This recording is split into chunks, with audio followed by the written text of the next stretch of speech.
81, c'est le début des victoires en Coupe d'Afrique de la JSK. يعني من تم لشبيبة القبائل يعني بدأت المشوار تاع كؤوس إفريقيا، والحمد لله المشوار كبير ودينا فزنا بزاف لي رونكونتر ولي كوب دافريك.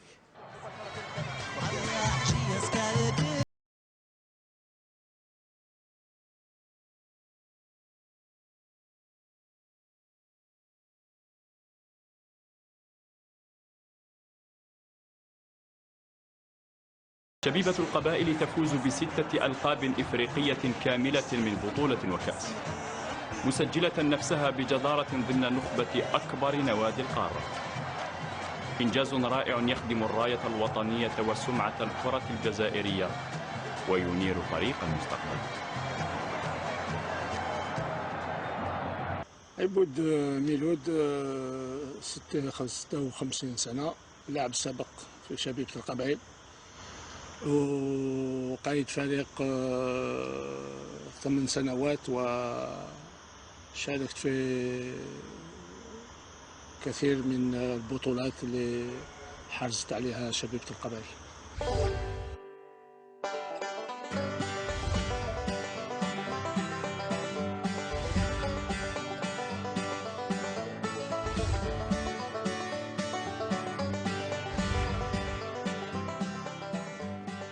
في عام 81 أنا نظن هذيك النهار يوم تاريخي لشبيبة القبائل، تاريخي على المستوى الإفريقي، لأنه بعد تجربات في 76 ولا JSK بدات لعبت البطولة الإفريقية، ولكن سيتي دي زيكسبيريونس. ومن بعد وصلت للعام 81 اللي ربما نشفع لحد اليوم يقول لك الوقت هذاك محيدين خلف قال لك سيطاني وجامي. 1981 ما نجيش نغلط، البريمير كوب دافريك مع JSK ضد فيتا كلوب تاع الزاير. في لالي في تيزي وزور ربحنا 4-0 4 مقابل 0، وفي الروتور 1 مقابل 0.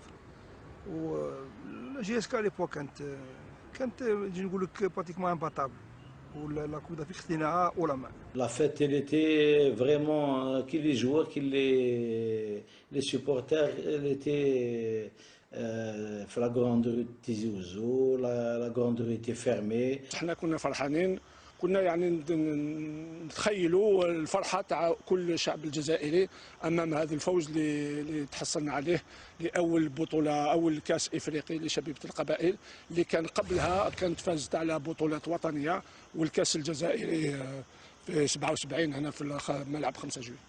قبل ما نلحقوا الفرحة كانت في الطيارة، كي لحقنا المطار شبنا الجمهور الجزائري منهم الانصار تاع شبيبة القبائل، وصبنا السلطات الجزائريه وعلى راسها الوزير شبيبة الرياضه السيد جمال حوحو. في الثمانينات كانت جريده واحده الجمهور المجاهد اللي كانت دارت الصور تاع شبيبة القبائل وحطت بالفرنسيه لي هيرو دو كينشاسا. ابارتي دو كيل مومون on a commencé à espérer à partir de la victoire تاع ديناموس du Zimbabwe. On a fait tellement un grand match de la vie de tous les spectateurs, les supporters et la presse locale. Ils étaient persuadés que nous étions les futurs champions d'Afrique. ومن بعد مشينا باش نشاركوا مع الفريق المصري، ولكن بعد القتل الرئيس السابق أنور السادات الجزائر ما قدرش تمشي، والفريق المصري ديكلارا فورفي. ومن بعد مشينا ديريكتومون فينال مع فيتا كلوب. سجل الياس بحبوح هدفين وانتخب رجل المقابلة. وهدف بالفعل، هدف من تسجيل بحبوح. العرباس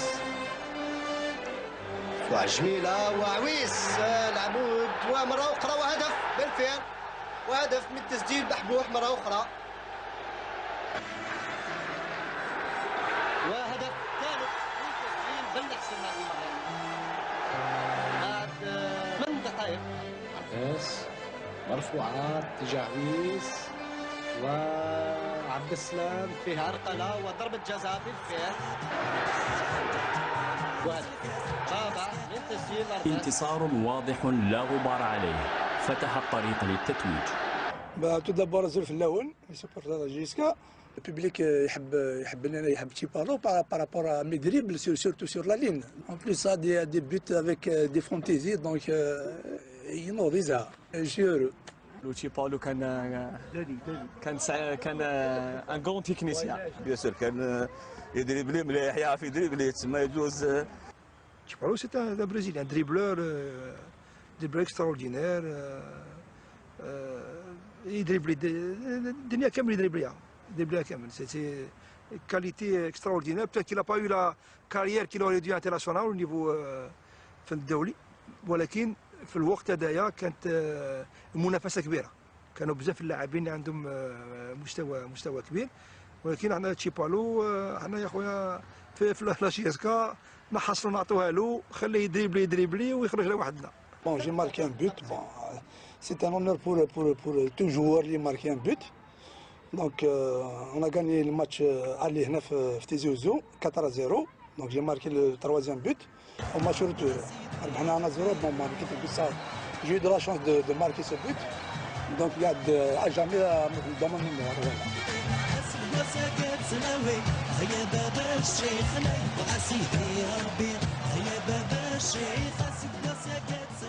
كل حال الفرحه هذيك مع بلاد قبائل، ونتفكر باللي رئيس نادي فيتا كلوب نتاع كينشاسا جاو باش يفوزوا في تيزي وزو لما انهزموا 4-0.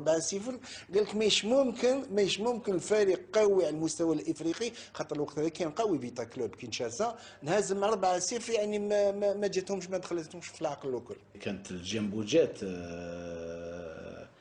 on avait les meilleurs joueurs d'Algérie. ريحنا ببغي واحد اون فانتان داني شاك فوا نمدو 4-5 جوار ليكيب ناسيونال. انا كنت في 83 حتى التسعينات كان يسقولها الرولو كومبريسور. لا فورس القوه تاع الجامبو جات اللي كان عطى يعني صبغه جديده للكره الجزائريه هي سي لا ستابيليتي ا تو لي نيفو. كان عندنا جوج مدربين 14 سنه، خالف وزيفوتكو 14 سنه، بن قاسي 14 سنه الله يرحمه برحمه الله، مساوي، كل هاد الناس هذو اللي كانوا يخدموا في شبيبه. انا كنت قائد فريق 8 سنوات بلوس لا ديسيبلين، يعني ما جاتش بصدفه هكذا، كاين ناس تخدم وخدمت وجهدت ودارت النيف وكل هاد الحوايج هذو اللي تحصلوا اللي عطاونا يعني النتائج اللي تحصلت عليها شبيبه القبائل وجامبو جات.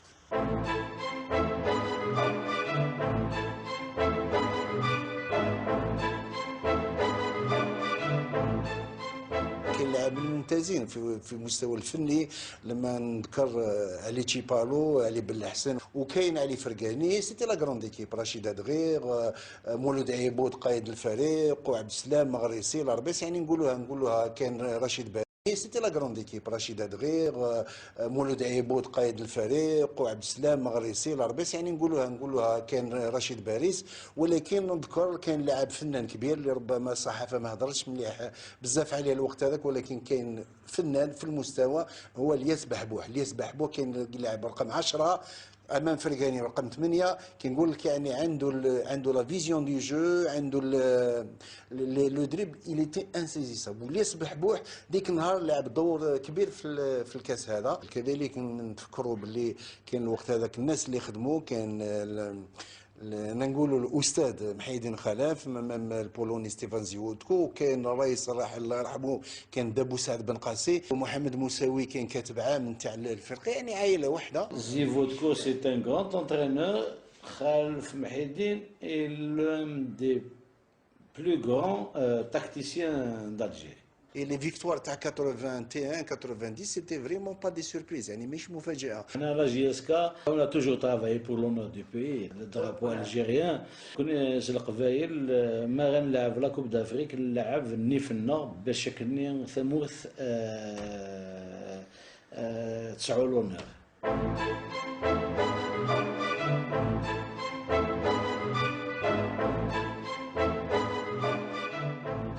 من 81 ل 2000 81 2000 يقول لك بدا الرجال لما يبدا الخير يكمل الخير. يعني شباب القبائل بدات من الفوز الاول هذا وكملت المشوار نتاعها. سي كوب دافريك بور لي غاني سي كيك شوز. اليوم لا جي اس كا est le club اللي لعب le plus de compétitions africaines. On est en 142 143 matchs.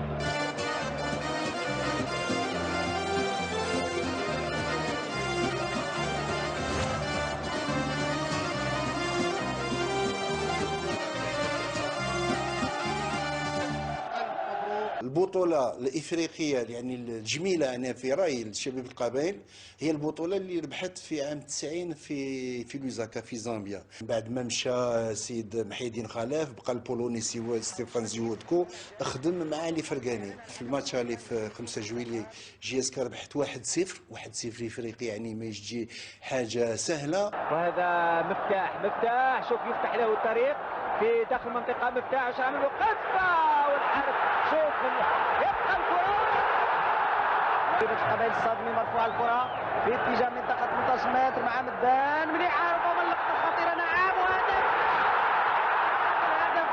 الصادمة شيبوني شوف المدرب سيد المرتي وربما الفرصة هذه والحارس يخرج وربما شوف يشوف الخطأ فعلا. بداية الشوط الثاني الدقيقة الثالثة رحموني ويسجل رحموني مساعد قلب دفاع الشبيبة الهدف الأول. كانت المقابلة صعبة ونتيجتها 1-0 غير كافية في انتظار مقابلة العودة للنهائي الذي سيلعب بلوزاكا عاصمة زامبيا. ولكن في الماتش روتور لا زامبي زون بريباري فو دارتيفيس سيتي البروميي تيتل ما قال لك ما كيس الافريقي ما يخرجش منها. 0-0 بقات 10 دقائق للنهايه ماركاونا بينالتي ما كانش خيالي عندهم من شفان الحاكم الموريتاني بوبكر صار الوقت هذاك عطى ضربه الجزاء خياليه مازال 10 دقائق يعني شباب فشلت.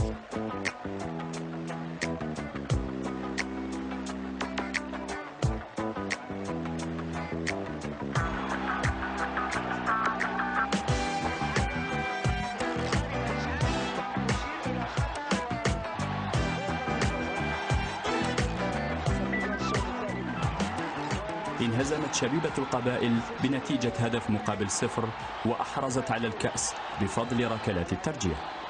وصلت انا شايف اليوم لضربه الجزاء لتير دو بينالتي 4-4 هما رطوا واحد والخامس سجلوا حكيم مدان. وانا نتفكر هذيك النقطه هذيك جامي الفرحه لما شفت الاعلام تاع الجزائر في الميدان تاع لوزاكا. لما شفت البرانس كاين بعد لي سيبورتر جابوا البرانس بلاد قبيل يعني يشوفوا الرمز نتاع البلاد الجزائري. لما كاين المرحوم نقولها بكل صراحه لوناس معطوب كاين معنا كاين سيتي ان غران سيبورتر الله يرحمه ويسع عليه يرقص ويجري في الميدان. هذه يعني ذكرى الانسان مش ممكن ينساها لحد لي طونك مازال نعيشوا ان شاء الله.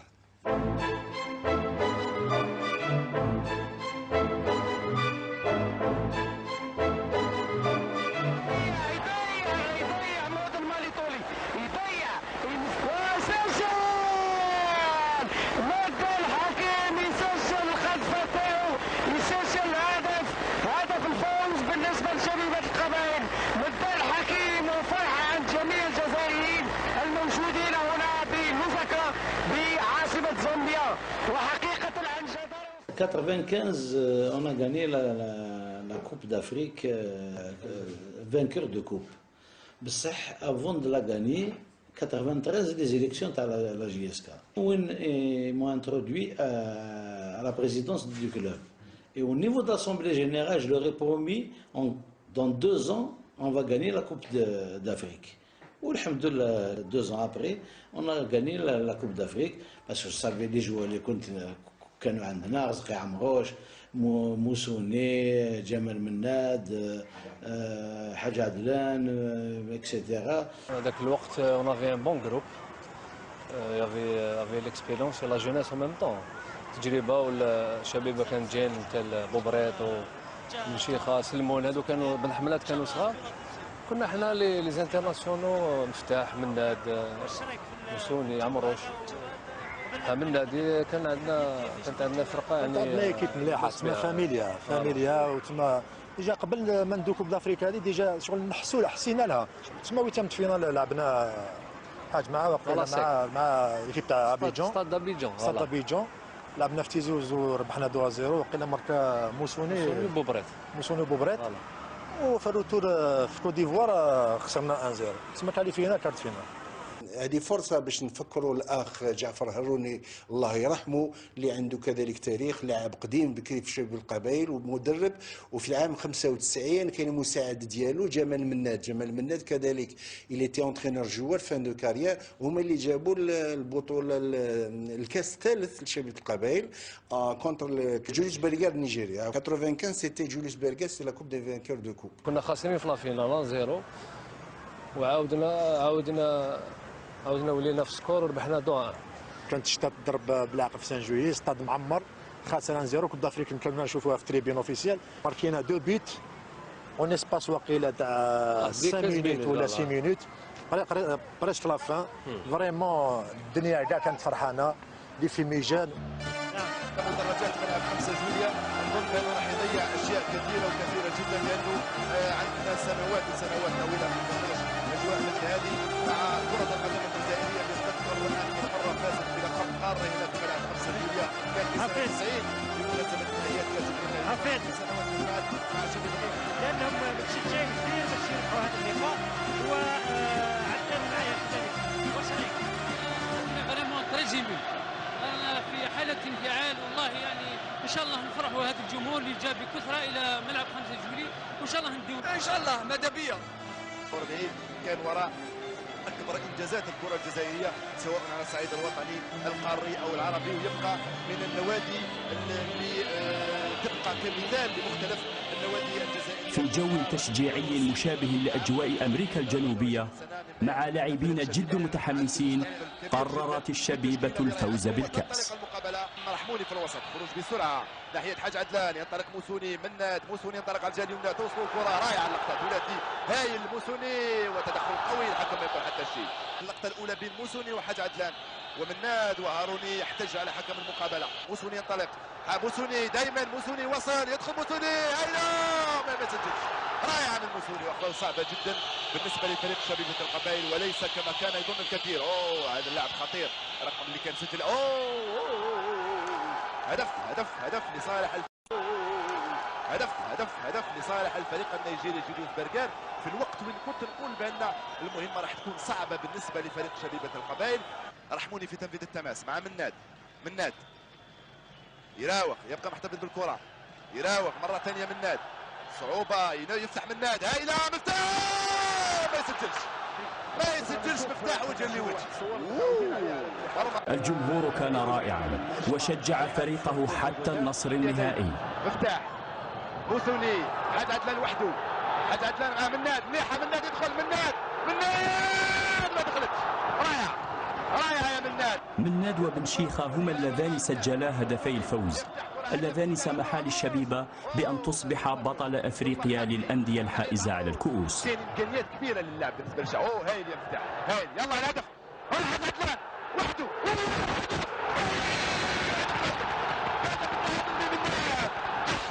أكثرهم مناد يحرر الفريق ويحرر 70,000 متفرج. هدف مقابل هدف بعد 19 دقيقة لعب.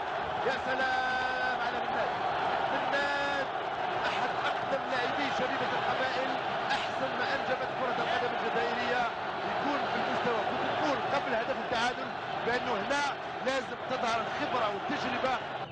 ثم عمروش أصبح متقدم تماما، هايل رياض، يدخل بالثقة، يلعب بالثقة، ما يسجلش، رائع يكون مصدر خطر. اللقطة هذه الأولى تخلي رياض بالنسبة للشبيبة. مناد، عمروش بالراس، رياض، وحدك رياض،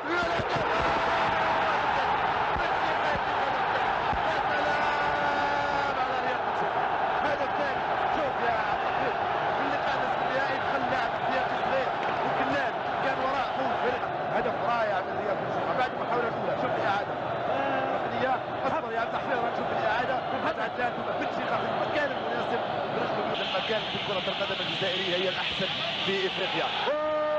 تفوز الشبيبة، يا سلام، تفوز الشبيبة بكأس إفريقيا الأندية الفائزة بالفوز لأول مرة في تاريخ الكرة الجزائرية. أحرزت شبيبة القبائل على كأس الكؤوس سنة 1995، وهو اللقب الذي لم يحرز عليه أي فريق جزائري من قبل. هذيك الكأس الإفريقية الفائزة على الكؤوس فاش الحلاوة تاعها كما قال لك مفتاح من قبل، سيك من اللي بديناها حتى لا فينال ما كانش سهله، شاك فوا نصيبوا لي ديفيكولتي في كسوا هنا في بلادنا ولا الاكستيريور، وهذيك الي اونيك باسكو الاولى اللي دخلت والاخرى. La saveur تاع la coupe des coupes, la première en 95 pour le pays يعني جبناها للبلاد، ou la première en tant que président de club انايا، parce que cela veut dire qu'elle a quand même une saveur un peu spéciale.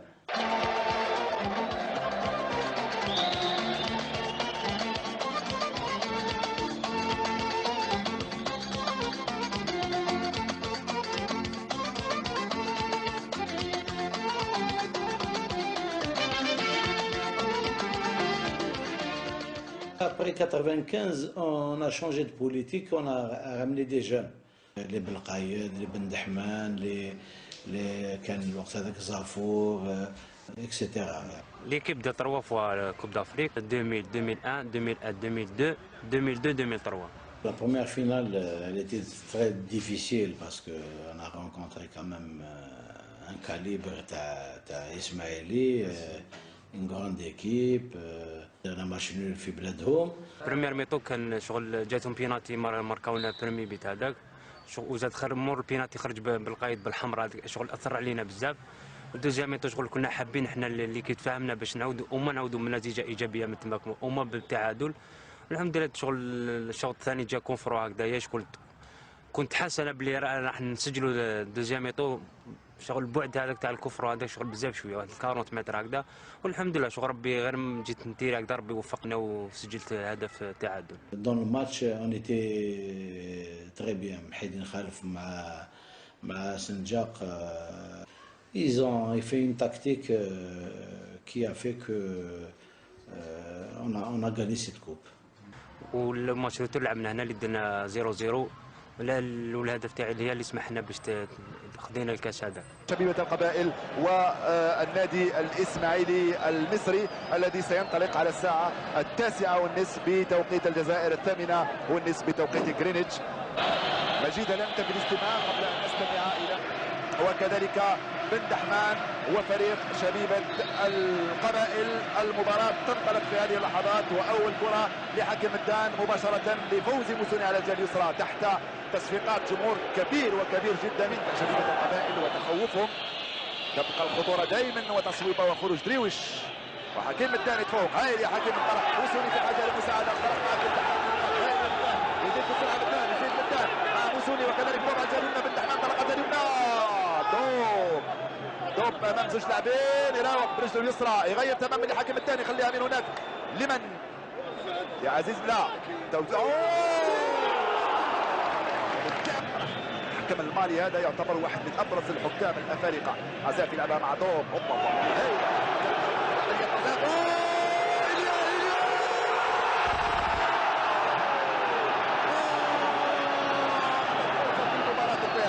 يا سلام لقطه.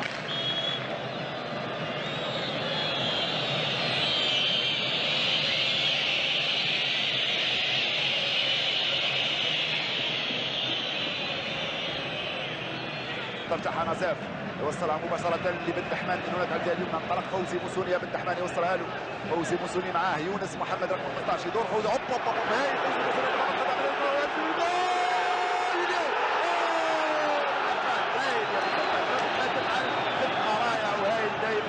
دائما لسيكا وبن دحمان يسترجعها مع عباس بسرعه. يا عباسي يلا يا بن دحمان، طلع على الجهه اليسرى، راح موسوني موجود، هاي تسلل، راح موسوني، سال موسوني، دخل موسوني، يدخل موسوني،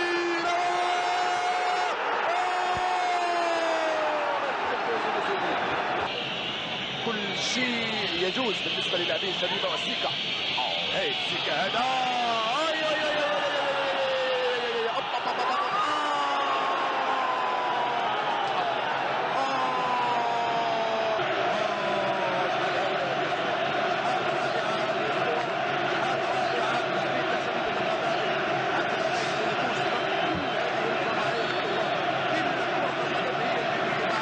فوز الشبيبة يعود لهدف بن دحمان الذي كان قد سجله في مصر.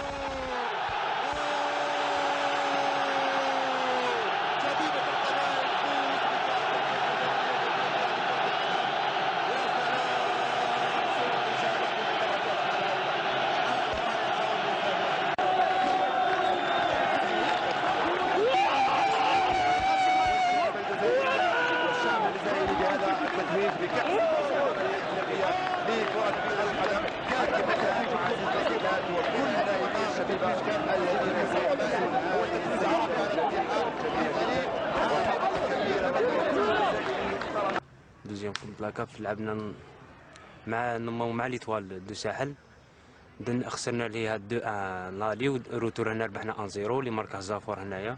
لو جو هذاك وين لعبنا في تونس كانت الحمله تاع باب الواد.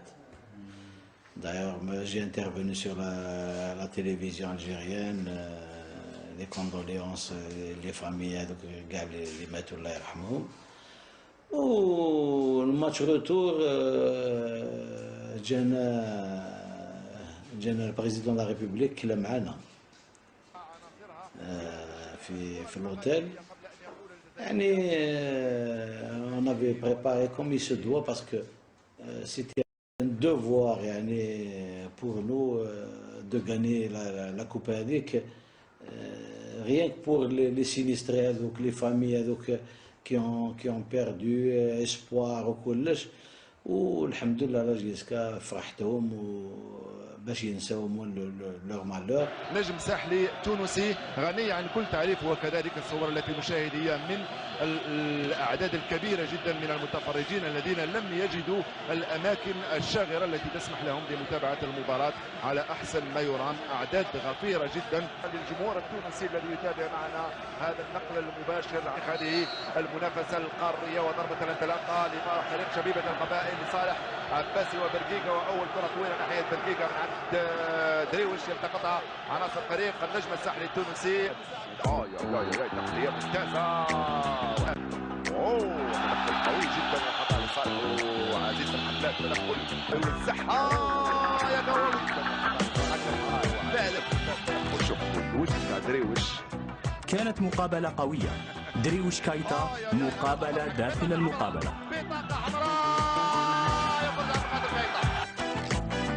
مباشرة خطأ من الحارس، ارتباك كبير رجعها مباشرة تبقى الكرة تروح للناس بن دحمان. ما تلقاش هدف لأنه في الشوط الثاني تضرب المخالفة من حوالي 25 متر بن دحمان. كان يكون الهدف الأول لصالح فريق شبيبة القبائل. داخلة القائمة الثانية ودريويش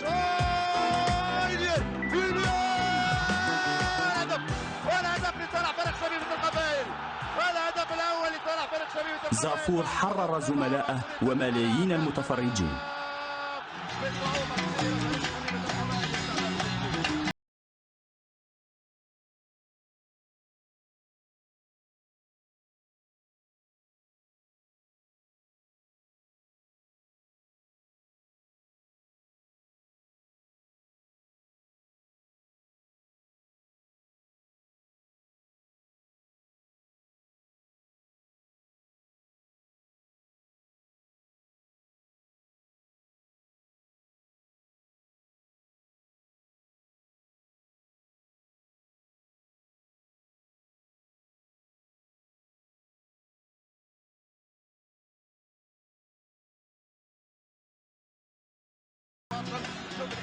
يلا يا عباسي، يلا يا عباسي، تأخرت. واو بن دحمان يستعد. واو قوية وصاروخية في الوزارة. الكرة هذه ما دخلتش لأن الحارس راح من جهة ورجعها من الجهة الأخرى. قوية يا الوساس يا بن دحمان لو تسجل هدفين في نهائي كأس القارة.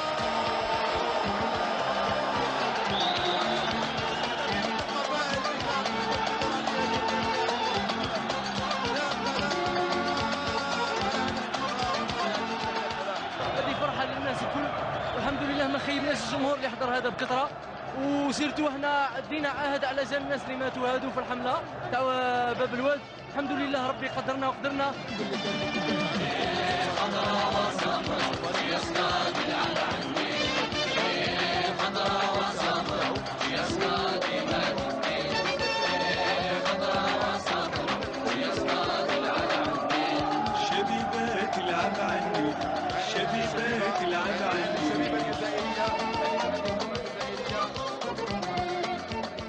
troisième finale, la finale جاتنا شويه سهله بصح لي دومي فينال الاخر باش نلحقوا يعني ça a été très difficile parce qu'on a rencontré des grands clubs. كانت المقابلة سهلة حيث تحكمت الشبيبة في جل مجرياتها. برقيقة سجل هدفين، أماوش هدف ودريوش هدف. انتهت المباراة ب4 أهداف مقابل 0. ممتاز المراوغه من بلبلات رجل اليمنى توزيع نحو القائم الثاني. برقيقة بعيد عليه والدفاع يخرجها. برقيقة يلحق عليها يتفوق. برقيقة يدخل على الجهة اليمنى. برقيقة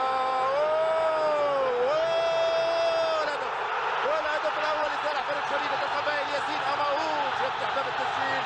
الدقيقة الأولى من انطلاقة المباراة الشبيبة تدخل بقوة وياسين أماوش يفتح باب التسجيل لصالح شبيبة القبائل. هل هناك أجمل من مثل هذه البداية لفريق شبيبة القبائل؟ وفرحة كبيرة جدا في مدرجات ملعب 5 جويلية. أكثر من 50,000 متفرج. الملعب ينفجر في هذه اللحظات وبداية رائعة بعد مجهود كبير جدا بذله برقيقة على الجهة اليمنى. التوسعة والخطأ الفادح من الحارس وضاع الكرة ديرمي على الجهة اليسرى والتوزيعة هايلة هايلة هايلة. الهدف الثاني. برقيقة يسجل الهدف الثاني لصالح فريق شبيبة القبائل في الدقيقة 46. وقت ما كناش ننتظر وقت جيد للشبيبة تضيف الهدف الثاني بكل روعة. هدف من أروع ما شاهدنا. ديرمي حطها وكأنه بيده فوق راس برقيقة. الحارس بقى يتفرج ويسجل الهدف الثاني لصالح فريق شبيبة القبائل في الدقيقة. دريوش وكذلك زافور مرفوعة هايلة. دريوش والهدف الثالث لصالح شبيبة القبائل من إمضاء دريوش. هدف رائع. الكرة في 6 أمتار ودريوش بضربة راسية يفتح الشبيبة التفوق بالمرة الثالثة. والحلم بأنه الشبيبة تسجل في كل مرة الكل يتفرج أمام لاعب دريوش شبيبة القبائل في المدرجات. الألوان الزاهية لفريق شبيبة القبائل. مغراوي على الجهة اليسرى وبرقيقة حذاري من التسلل. أماوش ممتازة من هناك ناحية يونس بن دحمان. حذاري من التسلل يا مغراوي.